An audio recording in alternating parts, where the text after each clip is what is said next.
Another topic that you and I have talked about just over lunch is this idea of inflation. Mm-hmm. So in the last year or two, I think I've heard that term referenced a lot, or maybe I'm just paying more attention to it. But inflation is something that I know has always been a factor in the economy. But what does that mean? And I think really what I want to know or understand better is, how does inflation impact outcomes? Inflation has a huge impact on all outcomes. And to give you the definition, inflation is the general rise in prices over time. And so if the price of milk, by example, goes up by 5%, the inflation on that is 5%.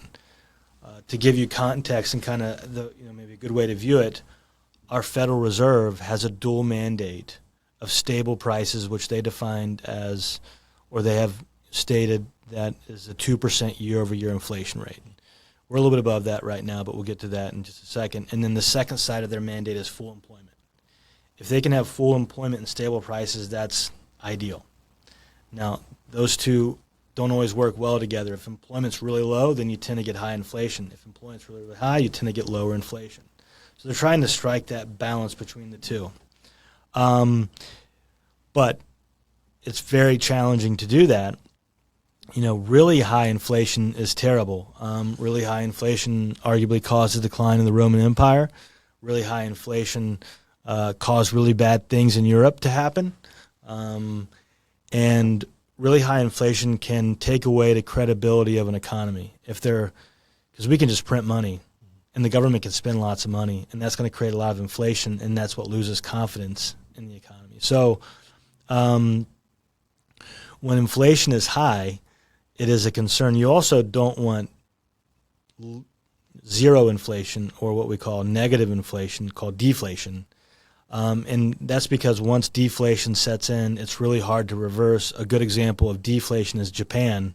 They had a really strong economic period, and then really since a couple decades ago, they started to have deflation, and that was really hard to overcome. So they want to get in the middle between these two.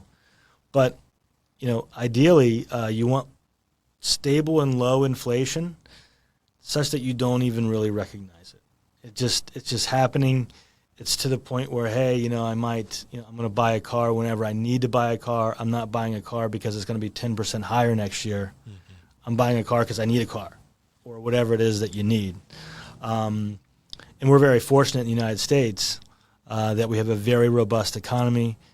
We have a lot of access to natural resources and other resources, and a very strong currency that's the world's reserve currency, and a lot of benefits come from that. So we have had higher inflation in recent years since the pandemic. That's for a number of reasons. Supply chains shut down. They were very accommodative with monetary policy to prevent that deflation, kind of to use the medical phrase of the paddles. They jump-started the economy when we had the pandemic. So a number of reasons that we had inflation, and it's been gradually trending back towards the Fed's 2% target.